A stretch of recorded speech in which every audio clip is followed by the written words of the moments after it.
ആകപ്പാട് അവർക്ക് പറയാനുണ്ടായ വിഷയം എന്താ? സക്കരിയ സ്വലാഹി അദ്ദേഹം സിഹ്ർ എന്ന് പറയുന്ന യാഥാർത്ഥ്യത്തെ നിഷേധിച്ചിരുന്നു. അങ്ങനെ നിഷേധിച്ച ഓഡിയോ ക്ലിപ്പ് കാണിക്കുക.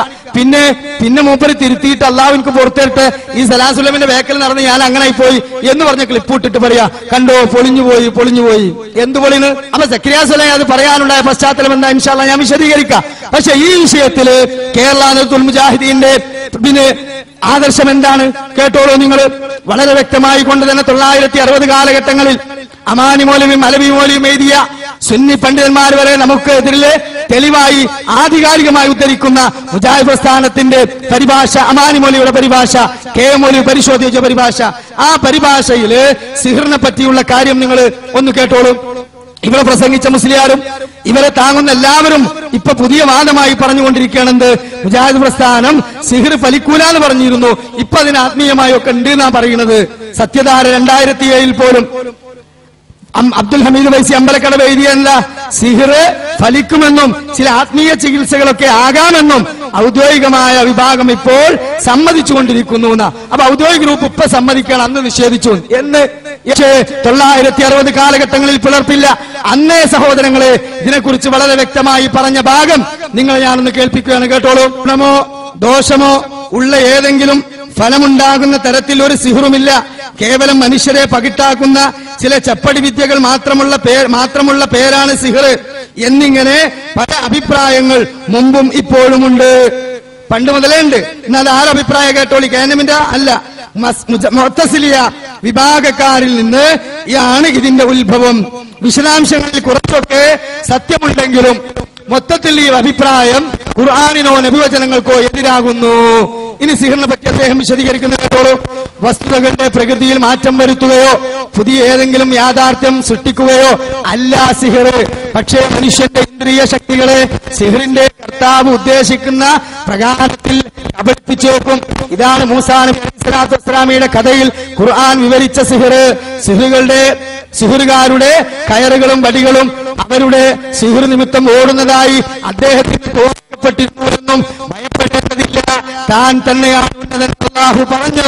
അത് സൂറത്ത് ത്വാഹയിൽ അല്ലാഹു ഉദ്ധരിച്ചിട്ടുമുണ്ട്. അപ്പൊ സിഹ്ർ മൂസാ നബി അലൈഹി സ്വലാത്തു വസ്സലാമിനെ ബാധിച്ചു എന്നത് ഖുർആൻ പറഞ്ഞതിനെ ശരിവെച്ചുകൊണ്ട് സിഹ്റിന്റെ യാഥാർത്ഥ്യമുണ്ട് എന്ന് അദ്ദേഹം സമ്മതിക്കുകയാണ്. മനുഷ്യരിൽ ചില മാറ്റമുണ്ടാക്കുകയും സിഹ്റുകാരന്റെ ഹൃദയപ്രകാരമുള്ള ചില മാറ്റങ്ങൾ മനുഷ്യന്റെ ഇന്ദ്രിയ ശക്തികളിൽ അവൻ ഉളവാക്കുകയും ചെയ്യുന്നു. അള്ളാഹുവിനോട് ശരണം തേടേണ്ടുന്ന കെടുതൽ തന്നെയാണ് ഈ സിഹ്ർ എന്ന് പറയുന്നത്. വീണ്ടും അദ്ദേഹം എഴുതുന്നത് കേട്ടോളൂ. മനുഷ്യന്റെ മനസ്സിലും കാഴ്ച, കേൾവി മുതലായവയിലും വഞ്ചനാപരമായ മാറ്റമുണ്ടാക്കി ഉപദ്രവം ചെയ്യാൻ സിഹ്ർ കാരണമെത്രേ. ഹലോ, അപ്പൊ സിഹ്ർ കൊണ്ട് ഒരിക്കലും ഉപദ്രവിക്കാൻ പറ്റൂല, എന്നാൽ ഉപദ്രവിക്കാം. അതങ്ങനെ ഉണ്ട്, അതിന് യാഥാർത്ഥ്യമുണ്ട്. അത് ചെപ്പടി വിദ്യയല്ല. ജനങ്ങൾക്കിടയിൽ പിണക്കവും വഴക്കുമുണ്ടാക്കുക, ചില മനുഷ്യപിശാചുകൾ ദിവ്യത്വം അസാധാരണമായ കഴിവും ഉള്ളതായി തെറ്റിദ്ധരിപ്പിക്കുക മുതലായ പല നാശങ്ങളും അതുകൊണ്ടുണ്ടായിത്തീരും. ഇന്ദ്രജാലം, ആഭിചാരം മുതലായ വിദ്യാജാലം, കൺകെട്ട്, ചെപ്പടി വിദ്യ എന്നൊക്കെ പറയുന്ന സിഹ്റിന്റെ ഇനങ്ങളിൽ പെട്ടതത്രേ. അപ്പൊ വളരെ വ്യക്തമായി കൊണ്ട് സിഹ്റിനെ സംബന്ധിച്ചു പറയാൻ, അവ മൂലം ഏതെങ്കിലും ദോഷം സംഭവിക്കുന്നതിനെയും നിഷേധിക്കുവാൻ സാധ്യമല്ല. നേരെ മറിച്ച് സിഹ്റിന്റെ ഇനത്തിൽപ്പെട്ടതായി അറിയപ്പെടുന്നതിലൊന്നും തന്നെ ഒരു യാഥാർത്ഥ്യവും ഇല്ലെന്ന ധാരണ ശരിയല്ല. ഇതാണ് വാസ്തവം.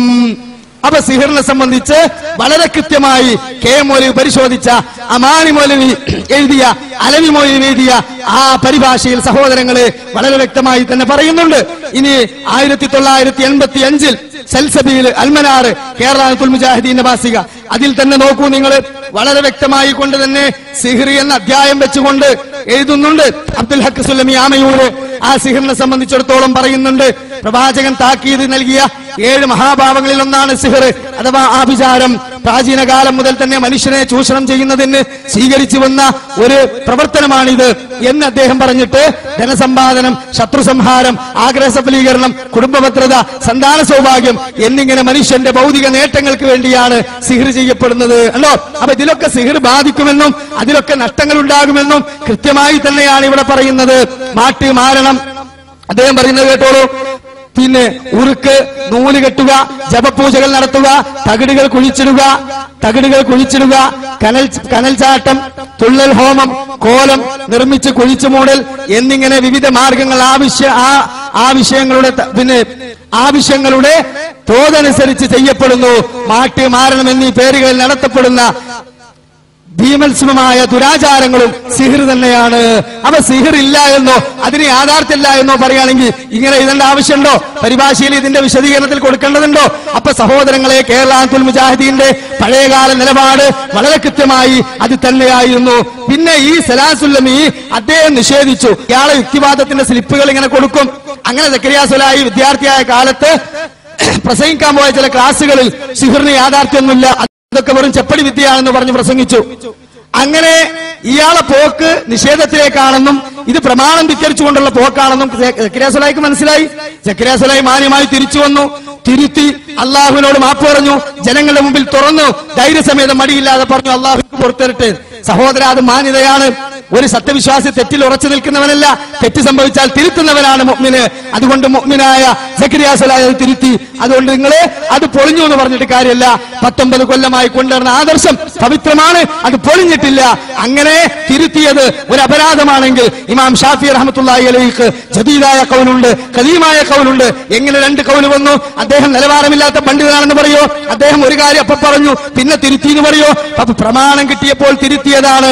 മഹാനായ ഷാഫി ഇമാം റഹ്മത്തുള്ളാഹി അലൈഹി മുഅ്തസിലിയ വിഭാഗത്തെ പോലെ അള്ളാന്റെ സിഫത്തുകളെ നിഷേധിച്ചുകൊണ്ട് അദ്ദേഹത്തിന്റെ ജീവിതത്തിന്റെ വലിയൊരു ഭാഗം ആ രൂപത്തിൽ നീങ്ങുകയും പിന്നീട് അഹ്ലു സുന്നത്തിന്റെ ആദർശത്തിലേക്ക് തിരിച്ചു വരികയും മിമ്പറിൽ കയറി തന്റെ വസ്ത്രം ഊരിയിട്ട് ഞാൻ പണ്ട് കൊണ്ട് നടന്ന ആ യുക്തിവാദം, ആ മുഅ്തസിലിയവാദം ഞാനിതാ എന്റെ വസ്ത്രം ഊരിയെറിഞ്ഞ പോലെ ഞാൻ ഒഴിവാക്കിയിട്ടുണ്ട് എന്ന് പറഞ്ഞ കീറക്കുപ്പായും തോളിലിട്ടിട്ട് അപ്പൊ മുസ്ലിയാക്കന്മാർ നടക്കുന്നത് അള്ളാന്റെ സിഫത്തിനെ വ്യാഖ്യാനിക്കാം കണ്ടോ? അദ്ദേഹം തിരുത്തിയപ്പോ അശ്ശരി ഇമാം നിലവാരമില്ലാത്ത ആളെന്ന് പറയോ? അതേപോലെയുള്ള പണ്ഡിതന്മാരെ തിരുത്തിയതൊക്കെ അവർക്ക് ആദർശമില്ലാത്തതാണെന്ന് പറയോ? അപ്പൊ സഹോദരങ്ങളെ, പ്രമാണം വ്യക്തമായാൽ തിരുത്തുക എന്നുള്ളതാണ്. കാരണം പരലോകത്തുള്ള രക്ഷയാണ്, സ്വർഗമാണ് നമ്മുടെ ജീവിതത്തിന്റെ ലക്ഷ്യമെന്ന് ഞങ്ങൾ മനസ്സിലാക്കുക. അപ്പൊ വളരെ വ്യക്തമായി കൊണ്ട് ഈ വിഷയം കുറച്ച് ദീർഘിപ്പിച്ച് പറയാനുള്ള കാരണം ഇതിൽ തെറ്റിദ്ധാരണ വല്ലാതെ ഇളക്കിയതുകൊണ്ടാണ്. അപ്പൊ മുജാഹിദ് പ്രസ്ഥാനം സിഹ്റിനെ നിഷേധിച്ചിട്ടില്ല, മുജാഹിദ് പ്രസ്ഥാനം കണ്ണേറുകളെ തള്ളിയിട്ടില്ല, മുജാഹിദ് പ്രസ്ഥാനം ഹദീസുകളെ തള്ളിയിട്ടില്ല എന്ന് ഇവിടെ പ്രാമാണികവുമായി തന്നെ നമുക്ക് വ്യക്തമാക്കുവാൻ സാധിച്ചിട്ടുണ്ട്. അൽഹംദുലില്ലാഹ്.